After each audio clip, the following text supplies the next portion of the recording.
Bienvenidos a abrir la Biblia y a seguir con la lectura del libro de Jueces, ¿sí? Ya vamos leyendo los primeros 3 capítulos, 4, hemos leído hasta el cuarto, estábamos en el quinto, pero es un libro que nos lleva a mirar al pueblo de Israel, en primer lugar, a la acción de Dios sobre ellos, cerca, lejos, enojado, y a cada personaje de estos jueces tan diferentes, cada uno, hemos terminado no hemos terminado, hemos llegado en el último programa a una mujer extraordinaria que es la jueza Débora, que además de haber hecho una acción a nivel militar impresionante, porque formó al hombre que fue adelante de todo en la batalla, Débora profetiza, jueza. Además, la encontramos como una cantante extraordinaria porque empezamos a leer el larguísimo canto de Débora que nos dice canto de Débora y Barak, ¿sí? De modo que esta vida tan interesante y esta acción de Dios tan fuerte, y creo que la acción de Dios es más fuerte cuando encuentra personas, en este caso mujer y hombre, que tuvieron la decisión, el coraje y la obediencia para hacer lo que Dios les mandaba hacer frente a los enemigos. Darío nos va a mostrar un mapa, una miradita muy rápida, pensando en, este es el norte de Israel. Fíjense que tenemos al sur apenita, se ve Benjamín, que era la tribu que estaba junto a Judá y a Simeón, los vimos mencionados porque en los anteriores jueces habían estado luchando en el sur. Ahora, en este momento, Débora dice que en la región montañosa de Efraín. Próximos mapas vamos a tener un cursor para poder ubicar bien. Si ven los colores, en color lila, al sur, ese es el centro de Israel y dice que de la región montañosa de Efraín vivía Débora. Vivía y profetizaba y era jueza Débora. Ahora, lo sorprendente, y por eso es tan importante tener un mapa, es que Dios le dijo que vaya a buscar en el monte, que reúna en el monte Tabor. Tenemos por ahí el monte Tabor, en la zona, entiendo que es en la zona de Zabulón, ¿sí? Entonces, fíjense que lejos de Efraín, donde vivía Débora, pero que vaya a buscar a Barak, en la tribu de Neftalí, la tribu que estaba más al norte, en color celeste. De manera que del centro de lo que después sería Israel, hasta allá hasta el norte. Acá no está la ciudad de Sedes, pero nos dice que encontró a Barak a darle el mensaje del Señor en la ciudad de Sedes. Y no sé si hay algún otro nombre interesante. Bueno, el Monte Tabor, por ejemplo, que está ahí casi en el sur, en la punta sur del Mar de Galilea. Para nosotros nos es mucho más cercano los relatos relativos al Mar de Galilea por Jesús, pero este tiempo tan importante, tan básico de la formación de este pueblo, cada una de las historias de los jueces son realmente impactantes y todas muy diferentes. En este caso vemos una mujer que tuvo que ir hasta el norte, a la ciudad de Sedes, y ahí tenemos, creo que es la que dice Hazor, si es la ciudad de Hazor, es la ciudad en la que habían tenido el juez anterior, había tenido a un jefe cananeo que los había atacado. Los anteriores jueces habían estado peleando contra los del sur, contra los del este, de manera que por todos lados había luchas tremendas de los pueblos enemigos. ¿Y por qué? Siempre por el mismo comienzo, porque habían abandonado al Señor, porque se habían ido detrás de los Baales y de otros dioses, y Dios, cuando clamaron al Señor, entonces Dios mandó una solución por medio de un libertador, en este caso que ya leímos el capítulo 4, una libertadora. ¿Sí? Así que buenísimo, el mapa nos ubica. Ahora vamos a ver cómo en el cántico de Débora menciona a todas las tribus que ayudaron a luchar ahí en el norte, en la tribu de Neftalí con Barak, pero menciona a Isaacar, de blanco, menciona a Zabulón, que tenemos en verdecito, menciona a Aser, y por ahí alguna otra que no participó. Acá al sur de todo, no es el sur de Israel, pero es en el centro, pero más al sur en este mapa está Dan, y dice una palabra muy certera con relación a la tribu de Dan. De manera que este conocimiento básico de geografía nos ubica en el cántico de Débora que vamos a continuar leyendo ahora. Habíamos llegado a, creo que el versículo 9 más o menos, pero quiero tomar desde que ella muestra autoridad, ¿sí? El enfoque que le da, invito a que se lea cuidadosamente de nuevo. Ahora vamos a leer cuidadosamente desde donde dejamos. Pero el enfoque de Débora es porque dice en el 7, estamos en el capítulo 5, versículo 7, los guerreros de Israel desaparecieron hasta que yo me levanté. Quiere decir que estaban acosados, estaban asediados, robados, todo lo que ellos tenían, y no había ejércitos, y dice Débora, hasta que yo me levanté. Y acá empieza precioso. Yo, Débora, me levanté como una madre en Israel. Cuando escogieron nuevos dioses, los distintos tribus, llegó la guerra a las puertas de la ciudad, pero no se veía ni un escudo ni una lanza entre 40.000 hombres de Israel. Ahí está diciendo que faltaba una guerrera. Mi corazón está con los príncipes de Israel, con los voluntarios del pueblo. Bendito sea el Señor. Este bendito sea el Señor lo dice en la primera estrofa, en los 2 primeros versículos. Encontré una frase que nunca la había visto. Ustedes, los que montan asnas blancas y se sientan sobre tapices, ¿ustedes saben que había asnas blancas? Para mí era solamente grisecitas, más oscuras. O sea que los nobles que se sentaban sobre tapices, sobre asnas blancas, ahí hay una dura crítica, dice, y ustedes, los que andan por el camino, pónganse a pensar. La voz de los que cantan en los abrevaderos relata los actos de justicia del Señor, los actos de justicia de sus guerreros en Israel. Así que esos, los que cantan en los abrevaderos, ahí había un trovador, palabra que por ahí nos es un poco más cercana. Entonces, voy por el versículo 11, entonces el ejército del Señor descendió a las puertas de la ciudad.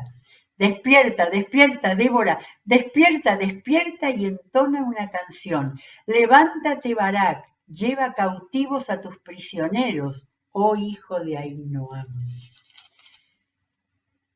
El canto al comienzo dice que lo cantaron Débora y Barak. Versículo 13. Los sobrevivientes descendieron con los nobles. El ejército del Señor vino a mí con los valientes. Creo que Débora no fue a pelear, ¿sí? Solamente que ella dirigió, dio órdenes a Barak, todo de parte del Señor. Y fíjense que acá empieza a mencionar a las distintas tribus, por eso fue bueno ver dónde estaban. Entonces descendieron los sobrevivientes, el ejército del Señor. 14. Algunos venían de Efraín, de su tierra, ahí en el centro, cuyas raíces estaban en Amalek. Benjamín estaba con el pueblo que le seguía, Benjamín pegadito a Efraín. Desde Maquir bajaron capitanes, desde Zabulón los que llevan el bastón de mando, Zabulón pegada a Neftalí, de manera que eran los que habían colaborado con Barak. Con Débora estaban los príncipes de Isaacar. Isaacar estaba con Barak y tras él se lanzó hacia el valle. Isaacar estaba al sur de Neftalí. De manera que si uno no ha visto un pequeño mapa o los mapas que están al final de la Biblia y hay mapas de las tribus de Israel donde uno puede ubicarse, son palabras, son lugares geográficos, pero qué interesante. Las dos tribus más cercanas a Neftalí son las que más colaboraron con Barak. Pero claro, debían ser las más atacadas, ¿no es cierto? Isaacar estaba con Barak. En los distritos de Rubén hay grandes resoluciones. ¿Por qué permaneciste entre las fogatas escuchando los silbidos para llamar a los rebaños? Y vuelve a repetir, en los distritos de Rubén hay grandes titubeos. Quiere decir que los de Rubén no colaboraron. 2 veces lo dice. Galaad habitó más allá del Jordán. Los de Galaad estaban del otro lado del Jordán, evidentemente. Y Dan, ¿por qué se quedó junto a los barcos? Era la tribu más al centro que estaba pegada al mar Mediterráneo. Aser se quedó en la costa del mar, permaneció en sus ensenadas. El pueblo de Zabulón arriesgó la vida hasta la muerte misma, a ejemplo de Neftalí en las alturas del campo. De manera que Débora pasa lista acá de los que colaboraron, de los que pelearon, de los que dieron su vida y los otros que se quedaron en la suya. Voy al versículo 19.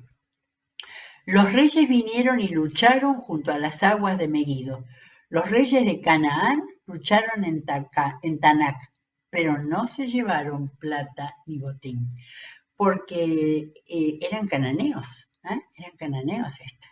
Desde los cielos lucharon las estrellas, de sus órbitas lucharon contra Císara. Recuerdan que leímos, y Císara el capitán del rey Javín, el que terminó con una estaca gracias a otra mujer. Voy al 21. El torrente Quizón los arrastró, el torrente antiguo, el torrente Quizón. Marcha, alma mía, con vigor. Sentimos la pasión de estos dos. Resonaron entonces los cascos equinos, galopan sus riosos corceles. Maldice a Meroz, dijo el ángel del Señor, maldice a sus habitantes con dureza, porque no vinieron en ayuda del Señor y sus valientes. 24. Sea Jael, esposa de Eber el Kenita, la más bendita entre las mujeres, que habitan en carpas. No nos olvidemos que vivían en carpas. Císara, acá cuenta nuevamente lo que ya leímos en el capítulo 4. Acá Císara pidió agua, Jael le dio leche, en taza de nobles le colocó leche cuajada. Su mano izquierda tomó la estaca, su mano derecha el mazo de trabajo, golpeó a Císara, le machucó la cabeza y lo remató atravesándole las sienes. A los pies de ella se desplomó, allí cayó y quedó tendido. Cayó desplomado a sus pies, allí donde cayó quedó muerto. Acá hay como otra estrofa. Por la ventana se asoma la madre de Císara. Acá tenemos otro episodio. Por la ventana se asoma la madre de Císara, tras la celosía clama a gritos. ¿Por qué se demora su carro en venir? ¿Por qué se atrasa el estruendo de sus carros?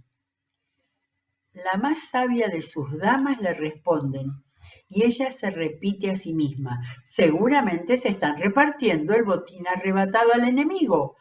Una muchacha o dos para cada guerrero en los botines, Telas de colores como botín para Císara, una tela, 2 telas de colores bordadas para mi cuello. La mamá ya estaba idealizando el botín que recibiría. Todo esto como botín.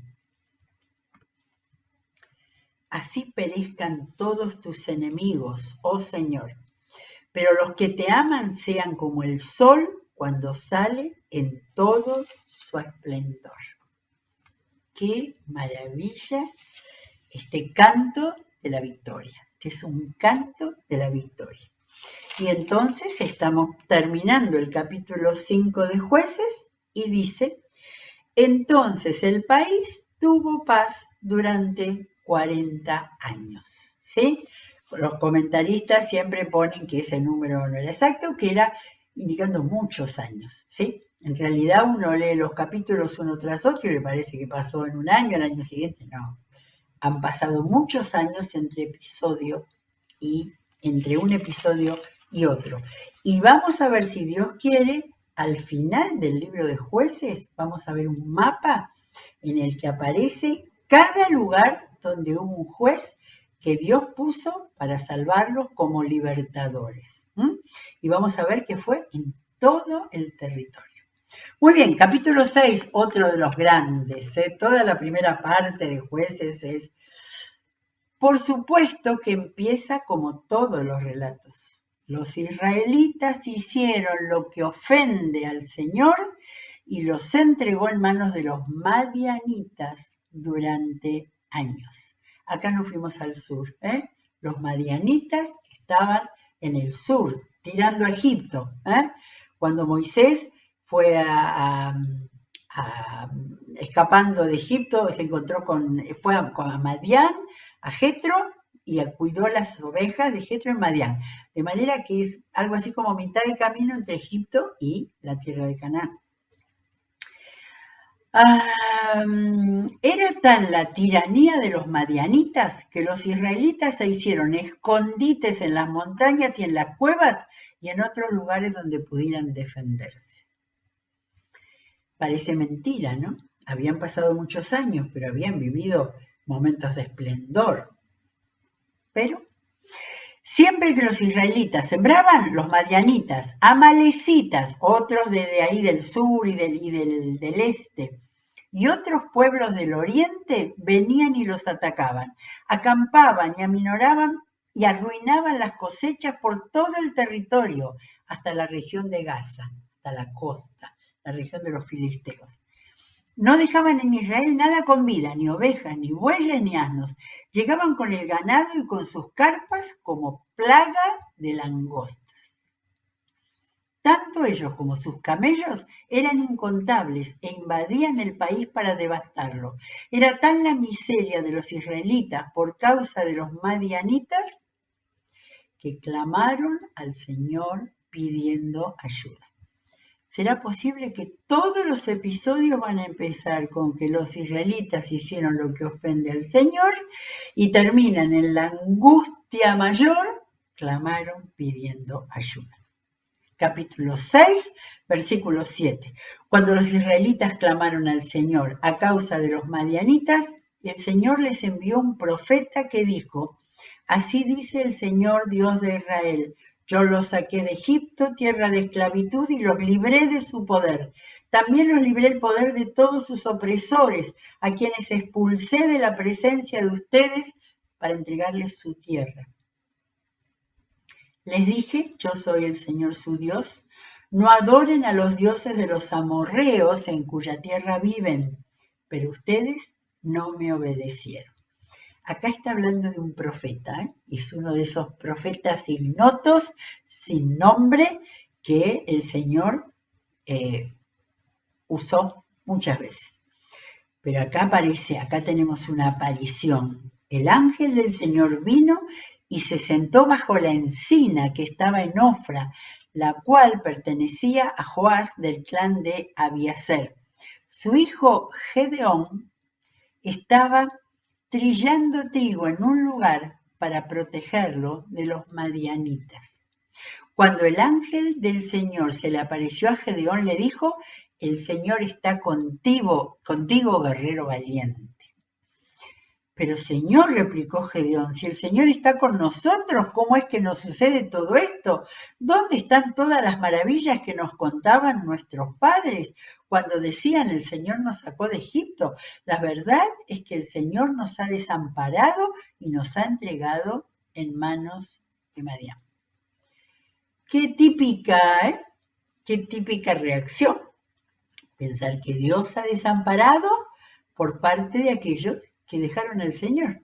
Cuando tenemos toda la Biblia hasta acá, hasta este momento, que estaba con palabras del Señor para guiarlos y enseñarles cómo tenían que actuar. Bueno, a ver qué pasa. El Señor lo encaró. Ojo, el Señor, por la boca de esta aparición de un ángel, lo encaró y le dijo, ve con la fuerza que tienes y salvarás a Israel del poder de Madián. Yo soy quien te envía. Acá el Señor vuelve a mencionar el nombre que le enseñó a Moisés. Yo soy. Pero Señor, objetó Gedeón, ¿cómo voy a salvar a Israel? Mi clan es el más débil de la tribu de Manasés y yo soy el más insignificante de la familia. Suena, ¿no? Todos los profetas, todos aquellos, Moisés mismo, cuando el Señor los mandaba, eran lo último, los más débiles, los más insignificantes, tartamudos, no sabían hablar. El Señor respondió, marqué tú y yo, Tú derrotarás a los madianitas como si fueran un solo hombre, porque yo estaré contigo. ¿Sí? No tenemos generalmente en estas apariciones del Señor, no tenemos un echar en cara, por lo que se han apartado, por cómo llegaron a esa situación. Cuando el Señor se acerca a un libertador, le da las instrucciones de lo que tiene que hacer. Y es interesantísimo todo esto que pasa ahora con Gedeón, de ser un trillador, de que estaba trillando trigo para esconderlo. Si me he ganado tu favor, dame una señal de que en realidad eres tú quien habla conmigo. Respondió Gedeón, te ruego que no te vayas hasta que yo vuelva y traiga mi ofrenda y la ponga ante ti. ¿Sí? Es posible que esto haya sido una teofanía, ¿no? Una aparición divina. No sabemos cómo, pero de todas maneras le ofreció una ofrenda. Y vamos a ver. Esperaré hasta que vuelvas, le dijo el Señor. ¿Sí? Y estaba hablando de un ángel. Gedeón se fue a preparar un cabrito. Además, con una medida de harina hizo panes sin levadura. Luego puso la carne en una canasta y el caldo en una olla y los llevó y se los ofreció al ángel bajo la encina, que era ese lugar a donde el Señor apareció.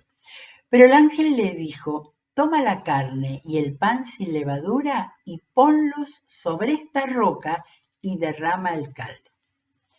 Al parecer un ángel, una aparición, no podía comer.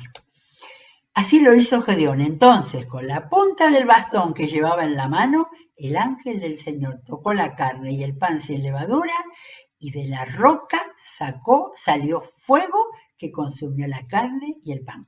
Luego, el ángel del Señor desapareció de su vista. Gedeón fue otro de los bienaventurados a quienes el Señor les hizo una prueba para sus dudas. ¿Sí? ¡Ay de mí! Cuando Gedeón se dio cuenta que se trataba del ángel del Señor, exclamó, ¡ay de mí, Señor y Dios! He visto al ángel del Señor cara a cara. Pero el Señor le dijo, quédate tranquilo, no temas, no vas a morir. ¿Sí? El ángel, lo que él vio de aparición, desapareció y de alguna manera siguió escuchando la voz del Señor. Entonces Gedeón construyó allí un altar al Señor y lo llamó El Señor es la paz, el cual hasta el día de hoy se encuentra en Ofra de Abiezer, o sea, la zona en la que vivía su familia. Hay indicaciones que muestran que era de la nobleza. Lo que pasa es que estaban sometidos por los amalecitas, por los madianitas, y estaban viviendo, huyendo. Aquella misma noche, el Señor le dijo, toma un toro del rebaño de tu padre, el segundo, el que tiene 7 años. Impresionante las precisiones que tenemos en muchos de los relatos. El segundo, el que tiene 7 años. Derriba el altar que tu padre ha dedicado a Baal y el poste con la imagen de la diosa Aserá que está junto a él. Luego, sobre la cima de este lugar de refugio, construye un altar apropiado para el Señor tu Dios. Toma entonces la leña del poste de acera que cortaste y ofrece el segundo toro como un holocausto. Gedeón llevó a 10 de sus siervos, esto muestra que era alguien que tenía cierto poder, a 10 de sus siervos e hizo lo que el Señor le había ordenado. Pero en lugar de hacerlo de día, lo hizo de noche, pues tenía miedo de su familia y de los hombres de la ciudad. Cuando los hombres de la ciudad se levantaron por la mañana, vieron que el altar de Baal estaba destruido y que el poste con la imagen de la diosa Será estaba cortado y que el segundo toro había sido sacrificado sobre el altar recién construido. Entonces se preguntaban el uno al otro, ¿quién habrá hecho esto? Luego de investigar cuidadosamente, llegaron a la conclusión, Gedeón, hijo de Joás, lo hizo. Entonces los hombres de la ciudad le exigieron a Joás, saca a tu hijo, pues debe morir, porque destruyó el altar de Baal y derribó la imagen de Aserá que estaba junto a él. De modo que ni el temor, ni lo que les estaba pasando de los madianitas, ni el saber que se habían apartado de Dios, les remordía la conciencia, absolutamente nada. Entonces Joás le respondió a todos los que lo amenazaban, ¿acaso van ustedes a defender a Baal? ¿Creen que lo van a salvar? A Baal, el dios de los amorreos, los heteos, los jebuseos. Cualquiera que defienda a Baal, que muera antes del amanecer. Si de veras Baal es un dios, debe poder defenderse de quien destruya su altar. Por eso aquel día llamaron a Gedeón Yerubbaal, diciendo que Baal se defienda contra él porque él destruyó el altar. Todos los madianitas y amalecitas y otros pueblos del oriente, cuando habla del oriente es lo que sería al este del Mar Muerto. Acá estamos hablando bien en el sur. El otro ataque fue en el norte, este es bien en el sur. Los madianitas, amalecitas y otros pueblos del oriente se aliaron y cruzaron el Jordán, acampando en el valle de Jezreel. Entonces Gedeón, y acá vuelve a aparecer la frase, poseído por el Espíritu del Señor, tocó la trompeta y todos los del clan de Abiezer fueron convocados a seguirlo. El clan de su pueblo sería. Envió mensajeros a toda la tribu de Manasés. Vimos en el mapa que estaba Efraín y al norte de Efraín Manasés. No de los más del norte. Pero esperen. De la tribu de Manasés, convocándolos para que los siguieran y además los envió a Aser, Zabulón y Neftalí, de modo que también estos se le unieron. Gedeón le dijo a Dios, si has de salvar a Israel por mi conducto, como has prometido, mira. Era terrible, pero es difícil ponernos a pensar como el Señor. Pero si el Señor había elegido a ese hombre, lo había llamado mientras estaba trillando trigo, creo que esperaba de él ser un verdadero libertador. ¿Sí? Porque miren lo que le pidió Gedeón. Le dijo, mira, tenderé un vellón de lana en la era sobre el suelo. Si el rocío cae solo sobre el vellón y todo el suelo alrededor queda seco, entonces sabré que salvarás a Israel por mi conducto como prometiste. Y así sucedió. Al día siguiente, Gedeón se levantó temprano, exprimió el vellón para sacarle el rocío y llenó una taza de agua. Impresionante, ¿eh? Yo no puedo entender cómo se animó a pedirle al Señor que le había mandado un ángel, que el ángel había sacado fuego de la roca para quemar el sacrificio, que todavía tuviera ese coraje. Pero creo que a través del Antiguo Testamento vemos la historia de una relación tan cercana con Dios. Tampoco se entiende por qué se apartaban de Dios tras los Baales, ¿no? Pero la relación había sido tan cercana, de tal manera que este israelita se animaba a pedirle a Dios que dejara el vellón mojado y lo demás seco. Falta un pedacito y vamos a terminar. Y así sucedió. Al día siguiente Gedeón se levantó temprano, bueno, oprimió el vellón. Entonces Gedeón le dijo a Dios, no te enojes conmigo, déjame hacer solo una petición más. Permíteme hacer una prueba más con el vellón. Esta vez haz que solo el vellón quede seco y todo el suelo quede cubierto de rocío. Así lo hizo Dios aquella noche. Solo el vellón quedó seco, mientras que todo el suelo estaba cubierto de rocío. Y así que llegamos justo a terminar el capítulo 6. Hicimos el 5, el 6, con la aparición de un nuevo juez. Yo los voy anotando. Ya tuvimos a Otoniel, a Oz, a Amgar, a Débora y Barak, y ahora estamos con Gedeón, ¿sí? Una historia larga, una historia con un Dios muy cercano, con mucha compasión de ese pueblo que estaba agobiado, agobiado, ya no tenían ni alimento posible porque les robaban y les destruían todo. Pero ahora va a venir una batalla, una situación de guerra, de defensa impresionante por este hombre, Gedeón, que estuvo dispuesto a obedecer al Señor y que tenía lo que yo siempre subrayo, ¿no? Estuvo poseído por el Espíritu del Señor. De manera que vamos a seguir con el capítulo 7, cerramos ahora la Biblia y vamos hasta terminar con la historia de Gedeón. Que Dios los bendiga.